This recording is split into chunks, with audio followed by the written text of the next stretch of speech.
terrorizing and counterproductive. A new report finds the US drone program is causing great harm to Pakistani civilians and to US national security.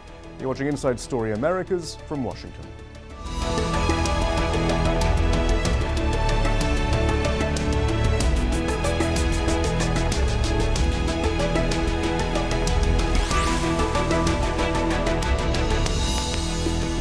Hello, I'm Shihab Rutansi. The official line in the US is that its drone strikes are precise and successful in their mission to attack those deemed to be a threat to the United States. Actually, drones have not caused a huge number of civilian casualties. For the most part, they have been very precise, precision strikes against Al-Qaeda. But a new report, Living Under Drones, released by Stanford and New York universities, says that narrative is simply false. Many civilians have been killed and injured. Due to the remoteness of attack locations and government secrecy, exact figures are hard to come by. But the report judged the most credible figures to be 474 to 881 civilians killed by drones between June of 2004 and September of 2012 in Pakistan alone. It also points out that the number of high-level targets killed as a percentage of total casualties stands at just 2%. The report finds that the drones program is, quote, facilitating recruitment to violent non-state armed groups and motivated further violent attacks, end quote. In a recent poll, the Pew Research Center found that 74% of Pakistanis now consider the US an enemy. The Brave New Foundation released a video to accompany the Living Under Drones study, highlighting the central contention of the report, that the US policy is terrorizing the civilian population of northwest Pakistan.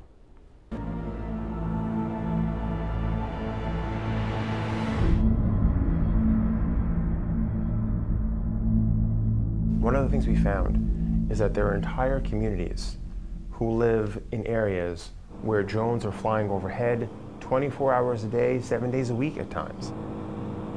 And these people don't know when those drones will strike. They don't know who they will strike.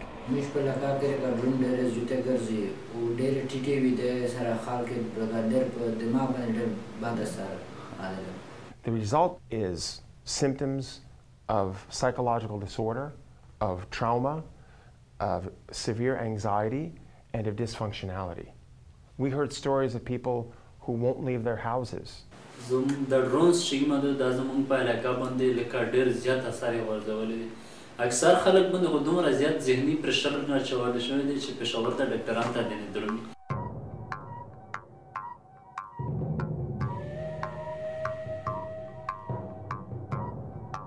When we interviewed psychiatrists and psychologists who had treated people with these symptoms, they said that a number of people displayed very serious symptoms of post-traumatic stress disorder or PTSD.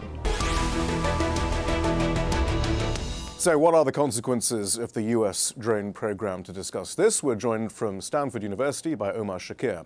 He's one of the researchers who worked on the Living Under Drones report, and he conducted many of the interviews in northwest Pakistan. Here in the studio, Christine Fair. She's an assistant professor at the Center for Peace and Security Studies at Georgetown University. Also joining us, Robert Grenier, former director of the CIA's Counterterrorism Center. Omar, first of all, then, tell us a bit more about this report. Some of this information, I suppose we did know, but it's been collated very well in the report. But what your report does is explain, I guess, this terror, the effect on communities psychologically, economically, educationally, and so forth. Tell us more. Sure.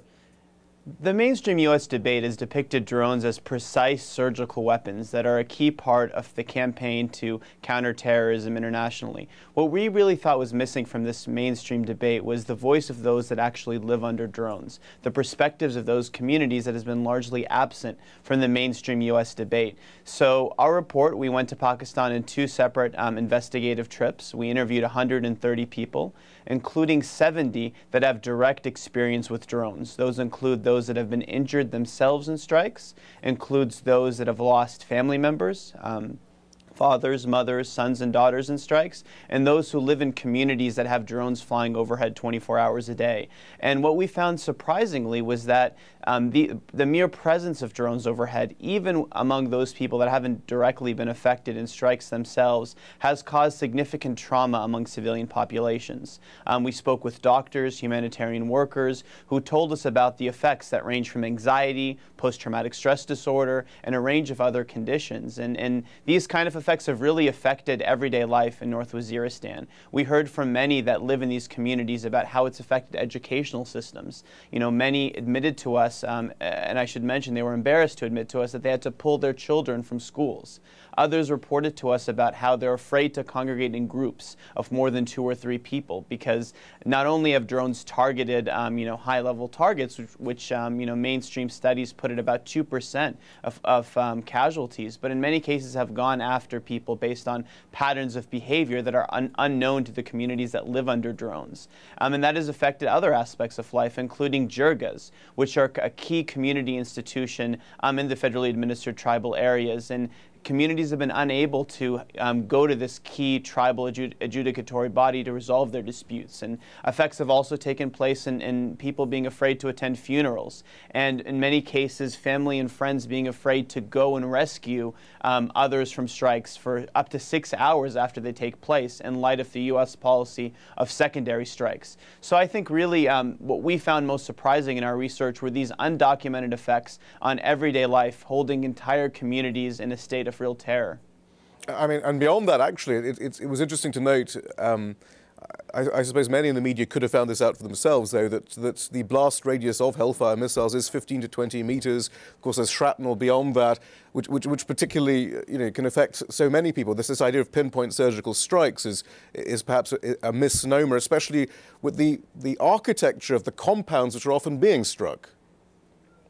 Absolutely. I mean, you have in many cases, we heard from interviewees, families that live in compounds of 50 or 60 people. So even in those instances where strikes have been surgically targeted at particular high-value targets, in many cases you have undocumented cases of women, of children, of other people that simply have the misfortune of being at the wrong place at the wrong time. And the way that, drones maim is really hasn't been accounted for. I mean, in many cases we heard stories of the destruction of bodies so severe that they're even unrecognizable in many cases after the strike. We heard accounts of incineration. We heard accounts of deep organ damage as a result of drone strikes. And so I think it's important to realize, what it feels like to be in a community in which there are members that have suffered this significant damage, to the point that it's very difficult to even provide a proper burial. So I think, even if we accept that these strikes are surgical, which I think our report casts significant doubt on, there are a lot of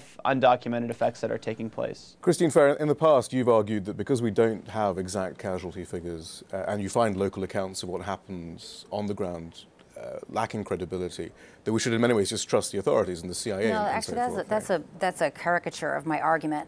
So my argument has been, and it also applies to this report, howsoever well-intentioned, that the methodologies of the report are really simply unacceptable. So let's speak to some of the claims. I have no question about the intentions of this effort, but it really falls short of the claims that they make. So the 130 people they interviewed were pre-screened, and they admit this in their own methodology, by the Foundation of Fundamental Rights. So in terms, when we talk about scientific bases of a sample selection, this is so orthogonal. This absolutely violates the first principle of research. They're basically interviewing people who've already been pre-screened to meet the agenda. The agenda being against drone strikes. Yeah, of course. Why not victims of drone strikes be against drone strikes? Well, hold on. You haven't let me even finish this argument, so bear with me. Then you can attack me when you've actually heard my argument.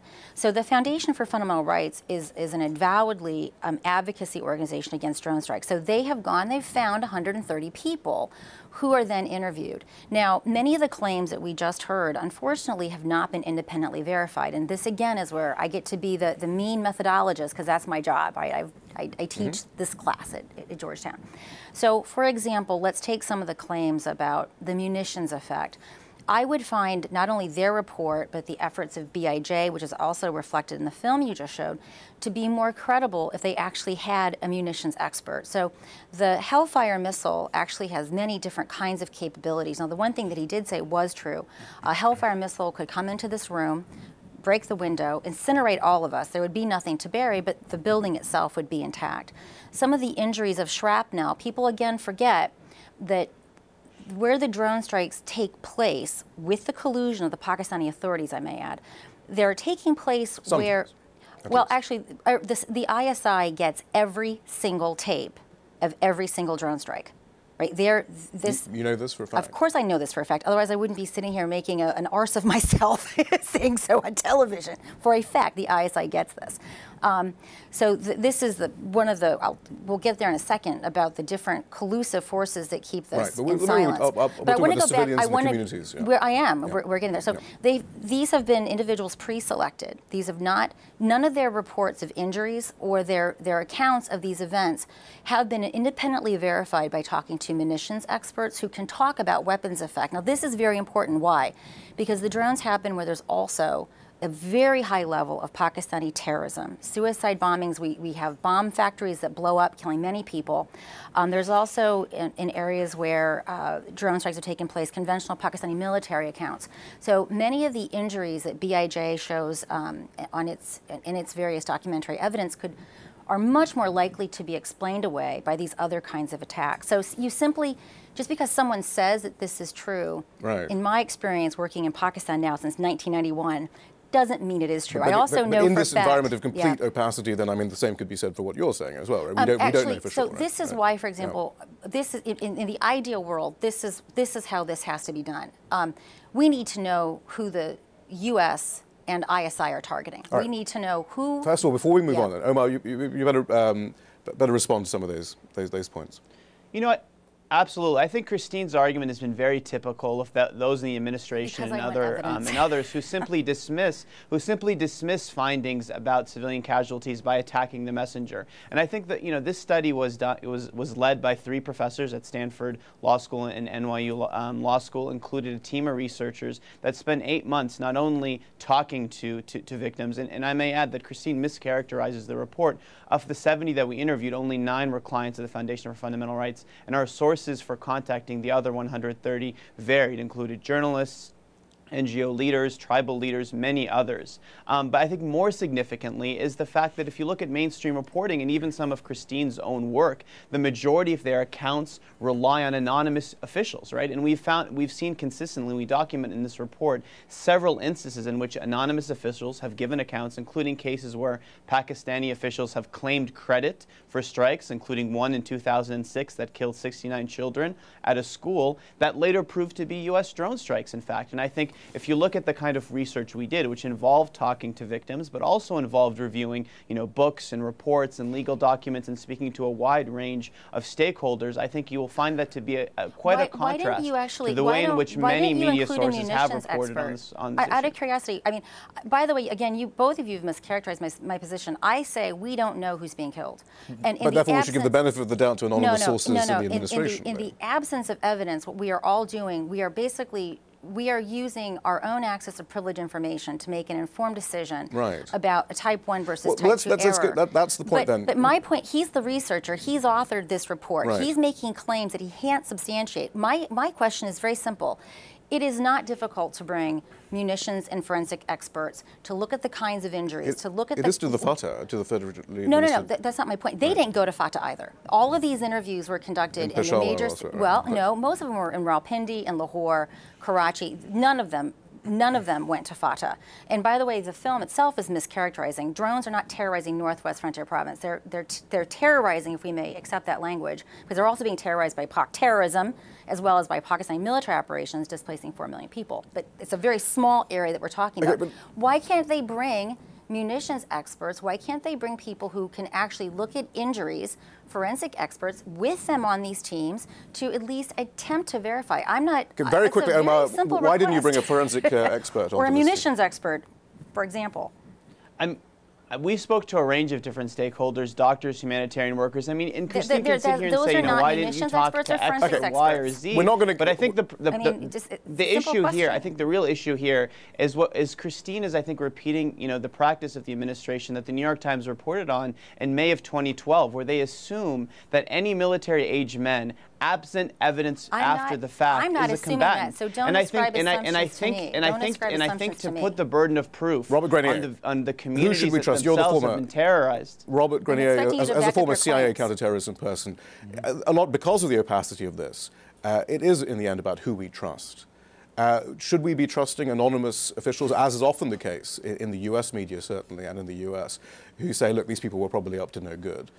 Or should we be looking at reports like Omar's, which talk to stakeholders, people who are involved? I mean, what should we make of all this, do you think? Well, it seems to me that we have to look at all of the information that's out there, whether it's in the press, whether it's from reports like this and other organizations, from think tanks and others who are tracking these attacks, as well as from government sources both in Pakistan and the United States, to try to intuit just what's going on here. And I don't think it's a matter of trust. I don't think it's trusting one source over another. I think it's looking at this body of evidence and realizing that methodologically, one is not going to be able to come up with ironclad conclusions and make certain reasonable judgments about what's going on. But the question then is raised, why do you think the US is so reluctant to allow us the methodological tools to make those judgments? It's not just the US, it's also the ISI.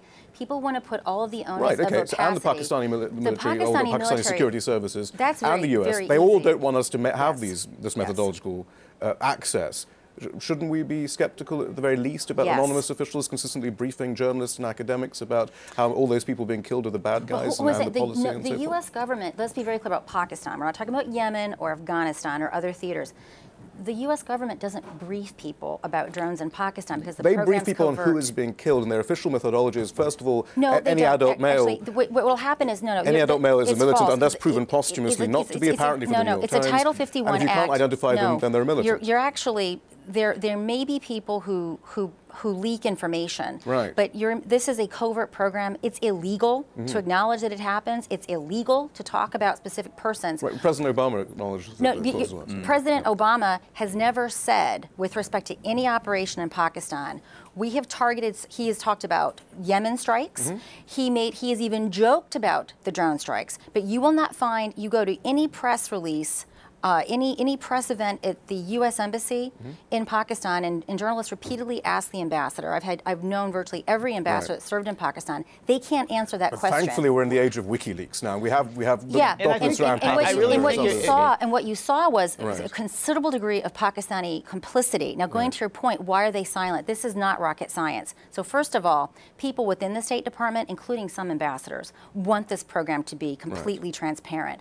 From the CIA's point of view, we've got methods and sources. There are Pakistanis who chip. We want to protect that. Now, from the Pakistanis' point of view, this is much more sensitive. I would argue they're probably a bigger hindrance in the CIA because the Pakistan Army and its intelligence agency has for 65 years, directly and indirectly, governed that country. And they've done so on the basis that they're the organization that can best protect Pakistanis. Do you think they want to admit that they need drones to take out their own But I think what we're talking about here, though, is the U.S. drone program, what effect it is having, and whether it actually is serving the U.S.'s strategic purposes. If you'll permit me to just say a word here, I think what Christine is doing is repeating the same kind of hand-wringing about who's involved, what's taking place, and really ignoring what the reality. Christine, let Omar finish. If you let me finish. What it's really forgetting, what's really ignoring, and what our report.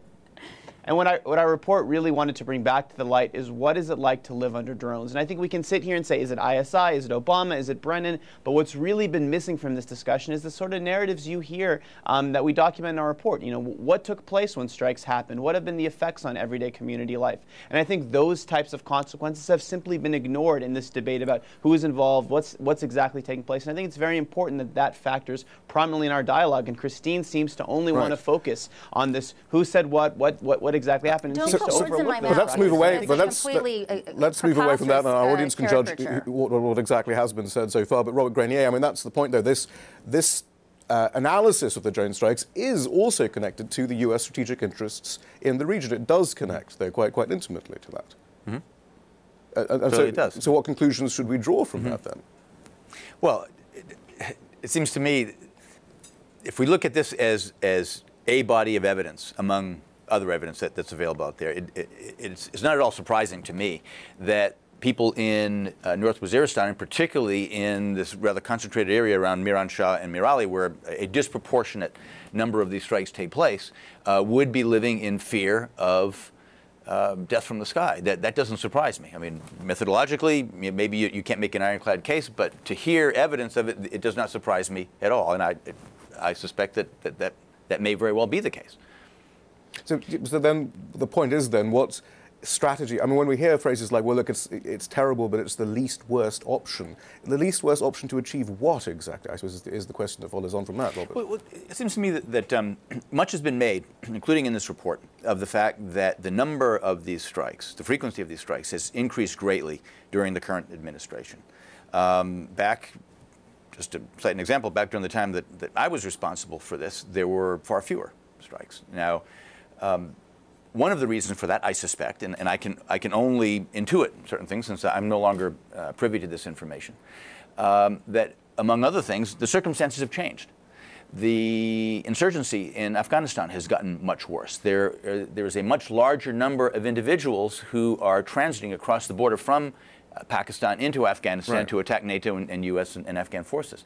So, in effect, what has happened is that a tool which was initially used for counterterrorism reasons as much more narrowly defined has now become a counterinsurgency tool. And so the nature of the targets, the number of the targets has increased greatly, and therefore the radicalization and the other unintended effects that we're seeing have also increased. And potentially the complete flouting of international law, Christine. I mean, this is the other point, though. Well, look, even if you are a militant under international law, you still have to be under domestic law, you have to be connected to September 11th, so the legal issues, have some imminent attack planned on the U.S. This is a question. I mean, I'm not... International law, they have to... Yeah, again, it's not... So my specialization is not international law. Right. So when both the Bush administration and the Obama administration offered their legal teams various legal justifications, I'm not in a position to adjudicate that. But isn't that an essential part of the discussion as we talk about least worst options, as we're setting legal precedents? So where I would like the American discourse to go, as well as the Pakistani discourse, please do not mischaracterize if you mischaracterize me, I'm going to interrupt you. I'm laying down that rule right now. I would like there to be complete transparency about this program. By transparency, what do I mean? That on this date, we attempted to target this individual, that we conducted this attack with the following effect, and that some sanitized version of the video is available, right? Obviously, there are huge issues in terms of reason why the CIA would want to protect that is for national technical, there's a whole bunch of things. But by the way, it doesn't have to be public. It could be to the Senate Intelligence Committee, right? There should be some oversight body that's representative of our elective democratic process where there is actual oversight. I'm not saying every single person should see that video, but there should be some mechanism and that we understand it. Going back to the Pakistani side, this is, the problem with I understand the Pakistani predicament. They're also in an election year. There are enormous civil military tensions. They want the benefits of the drone program, but they don't want the political cost of it. But the only way, so I would like to have a discussion going very much this issue of, yes, but I think who gets targeted? Why? Right. What's the criteria of this? How did this person become a target of being a drone? Right. There's a signature strike versus the personality strike. I'd like there to be a legal and ethical discussion Robert about Grenier, this. do you expect any reevaluation anytime soon of all this? Well, certainly not on the basis that Christine has just suggested. Not going to happen. No, it's not going to happen. And there are very good operational reasons why it's not going to happen. Simply because the U.S. government, and let alone the CIA, is not going to release a report which says we attempted to kill so-and-so for the following reason, but we missed, but we're going to try and get him again next week. No, it's simply not going to happen. Actually, and in Afghanistan, there are two kinds of drone programs. There are the DoD programs, which are overt, and there's a CIA that's covert. So my argument is that these drone programs should not be covert. They should be, for example, you can find information about the DoD overt drone strikes in Afghanistan. In Pakistan, they're all CIA or JSOC. I'm arguing that the program should no longer be covert, and let me tell you why. I do have access to U.S. government and Pakistani officials, so I'm very clear that in the absence of uncertainty, what we're essentially doing is that we are trusting certain sources over others, and I'm honest about that, and that allows people to say this woman is a shrew and write me off. I'm very honest about the way by which I arrive at this. By being transparent about the program, not only will there be public accountability and we can have a public debate, I also think it's going to be exculpatory. Very quickly, Omar Shakir, at least on that point, you can agree with Christine that more transparency is needed. 10 seconds. Absolutely. I mean, we can definitely agree on that. The problem with the administration's approach is it's been one of trust us, we're following the law. All right. Under international law, there are significant legal responsibilities to be more transparent, especially when operations of these sort are taking place in another country. Omar Shakir, thank you very much. Christine Fair, thank you. Robert Grenier, thank you as well. And that's all from the team in Washington, D.C. for now.